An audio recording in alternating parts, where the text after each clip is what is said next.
படம் ரொம்ப நல்லா இருக்கு. பெண்கள் பார்க்க வேண்டிய படம் இது. ஆண்களை படாத பாடுபடுத்துற பெண்கள் எல்லாம் பார்க்க வேண்டிய படம் இது. என்ன சொல்லியிருக்காங்க படத்துல?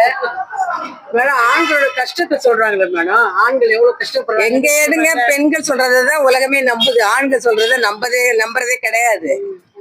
புரியுதுங்களா? அதனால இது வந்து கண்டிப்பா 2 பேரும் பார்க்கலாம். இந்த லவ் மேரேஜ் பண்ணிட்டு போறவங்க அவங்க எல்லாம் பார்க்க வேண்டிய படம் தான் இது. அம்மா அப்பாவை மதிக்காம போய் பண்ணிட்டு அதுக்கப்புறம் நல்லா பார்க்கலாம். நல்ல படம். நல்லா நடிச்சுட்டாலும் நல்லாவும் இருக்கு படம். பார்க்கலாம் நல்லா. பாட்டு நல்லா இருக்கு. பாட்டுன்னு தனியா பிரிச்சு பார்க்க முடியல மேடம். ஆனா கதையை ஓண்டிட்டு பாட்டு எனக்கு பெருசா தெரியல. எந்த வித போர்லாம் இல்ல. நல்லா கதைச்சு கரெக்டா நல்லா இருந்துச்சு படம். எந்த இதுவும் இல்ல. நடிச்சிருக்காரு. அதான் மேடம் நல்லா நேச்சுரலா இருந்தது. கதையும் நல்லா இருந்தது. இந்த காலத்து பசங்க புரிஞ்சுக்கணும். அவ்வளவுதான். ஆம்பளையும் பொம்பளையும் வந்து நட்டையில விட்டு போகாம நல்லபடியா பாக்கணும்னு புரிஞ்சுக்கணும். எங்க அனுபவத்துல சொல்றோம். அது நல்ல படம். அவ்வளவுதான். Thank you ma'am.